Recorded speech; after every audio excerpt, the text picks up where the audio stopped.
नमस्ते बच्चियों, हमेशा प्रसन्न रहो। मैं JVN doctor Nirupama Harshvardhan, faculty of education and methodology, Jyoti Vidyapeeth Mahila Vishwavidyalaya Jaipur से। बच्चों, मैं आपको हिंदी साहित्य के इतिहास के लेखन की परंपरा बता रही हूँ और इसी के अंतर्गत मैंने बताया था कि कौन कौन से विद्वान हुए हैं। मैंने बताया था पिछले वीडियो में कि गारसा दत्तासी हुए हिंदी साहित्य के इतिहास जिन्होंने लिखा है। गारसा दत्तासी प्रथम विद्वान हुए, फिर दूसरे विद्वान थे शिव सिंह सेंगर और तीसरे विद्वान ग्रियर्सन थे और फिर चौथे विद्वान जिन्होंने हिंदी साहित्य का इतिहास लिखा, इतिहास लेखन परंपरा में अपना योगदान दिया, ये चौथे विद्वान थे मिश्र बंधु। अब मैं बात करूंगी आज अन्य विद्वान की जो इसके मिश्र बंधुओं के बाद में और किस विद्वान ने हिंदी साहित्य का इतिहास की परंपरा में अपना योगदान दिया। अगले विद्वान हैं आचार्य रामचंद्र शुक्ल। बच्चों, आप लोगों ने आचार्य रामचंद्र शुक्ल जी का नाम खूब सुना है, खूब पढ़ा है और मुझे उम्मीद है कि आप जान गए होंगे कि हाँ, जो इतिहास हिंदी साहित्य का इतिहास है वो सबसे ज़्यादा प्रामाणिक किसका है। तो हम जानते हैं आज कि आचार्य रामचंद्र शुक्ल जी ने इसमें हिंदी साहित्य के इतिहासकारों में जो इनका नाम है वो बहुत ही महत्वपूर्ण है, सर्वोपरि है। और इन्होंने कौन सा ग्रंथ लिखा है? इन्होंने हिंदी साहित्य का इतिहास नामक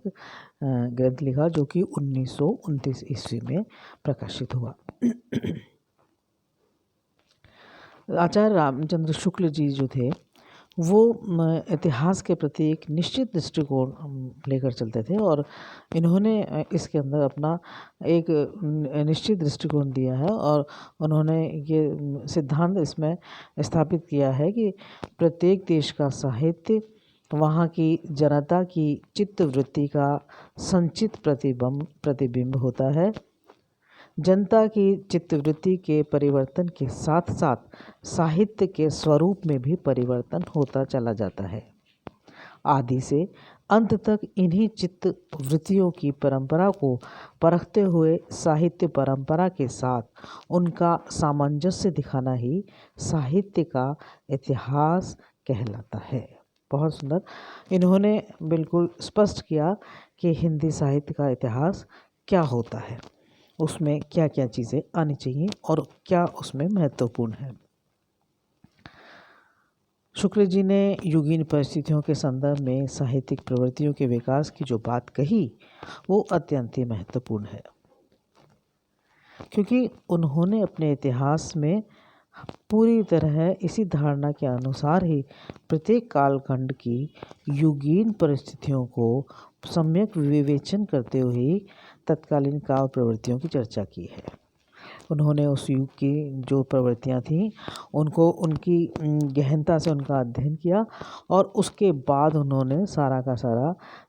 अध्ययन करते हुए, विवेचना करते हुए, उन युगीन परिस्थितियों का विवेचन करते हुए ही उस समय की काव्य की प्रवृत्तियों की बात कही कि भाई उस समय ये युग था और उस युग की ये प्रवृत्तियाँ थीं, तो इन प्रवृत्तियों के आधार पर ही उस काव्य का आकलन किया जाना चाहिए। शुक्ल जी का दूसरा जो महत्वपूर्ण योगदान है वो है काल विभाजन के संबंध में, कि काल विभाजन तो कई लोगों ने किया, कई विद्वानों ने किया, लेकिन इनका जो महत्वपूर्ण योगदान है क्यों वो इसका काल विभाजन में इसलिए है क्योंकि मिश्र बंधुओं, ऐसा नहीं है कि किसी और विद्वानों ने नहीं किया, बहुत से विद्वानों ने किया है। मिश्र बंधुओं ने और गियर्सन ने हालांकि इस प्रकार के प्रयास किए परंतु वे अधिक सफल नहीं हो पाए।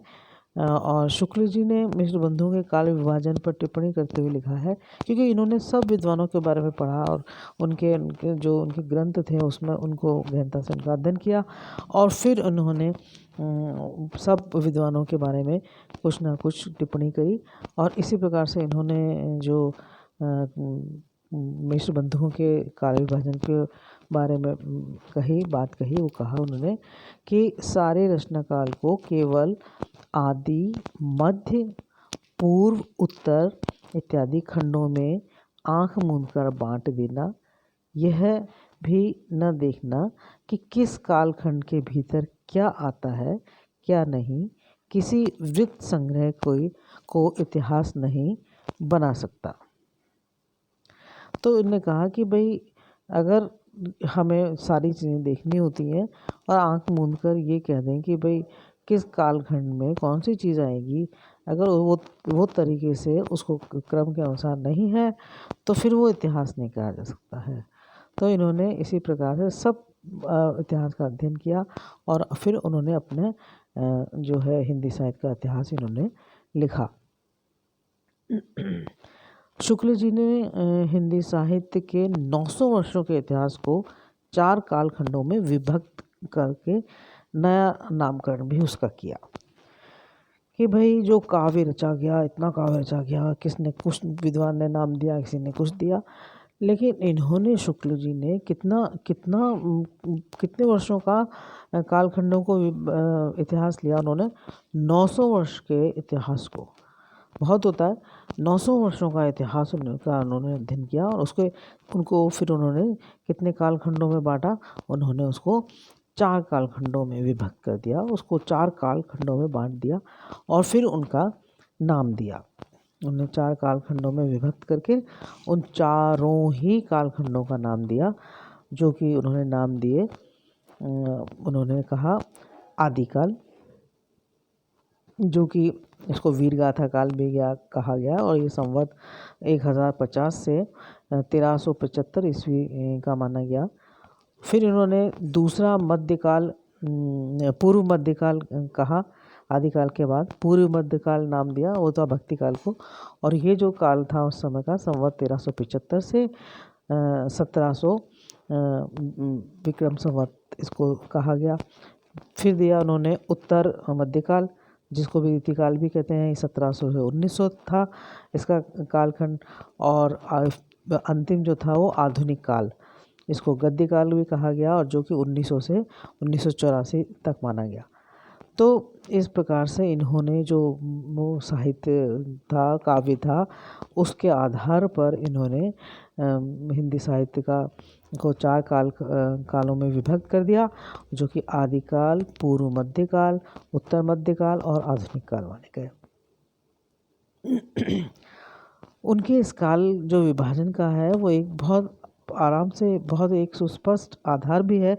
और इन्होंने किसी विशेष ढंग की रचनाओं को ही उस एक काल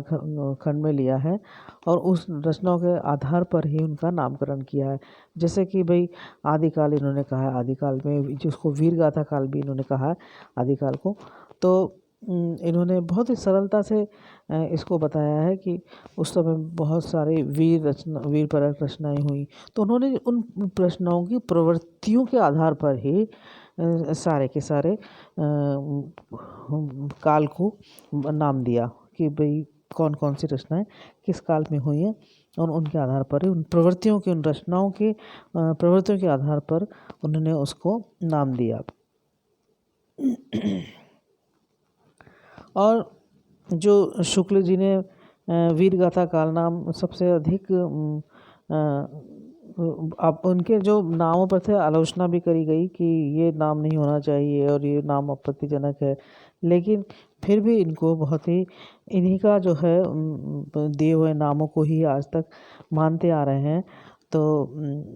आचार्य रामचंद्र शुक्ल जी ने आदिकाल में वीरगाथा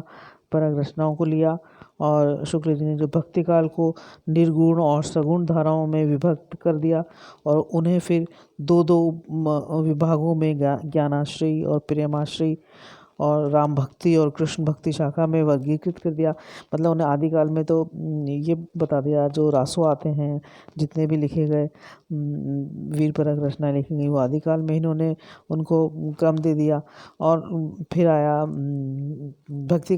काल में इन्होंने भक्ति काल में उन्होंने इसका सगुण धारा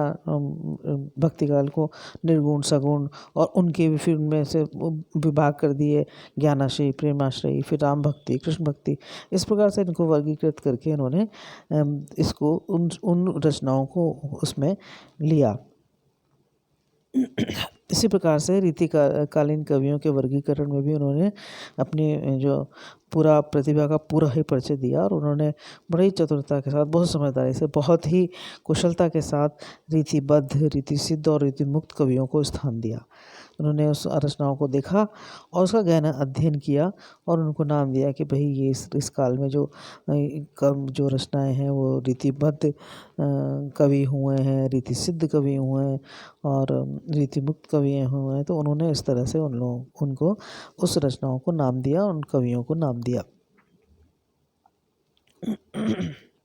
हिंदी साहित्य के इतिहास की ये जो रचनाएं शुक्ल जी ने उस समय की थी जब हिंदी में अनुसंधान और आलोचना का श्रीगणेश हुआ ही था, और उस समय तक अनेक जो विवादास्पद प्रश्न थे वो अनसुलझे हुए थे कि भाई हिंदी को कि बहुत सारी जो अप्रामाणिक सामग्री भी प्रामाणिक मानी जाने लगी थी। तो ये जो प्रश्न थे कि भाई जब अप्रामाणिक है सामग्री तो उसको प्रामाणिक कैसे माना जाए।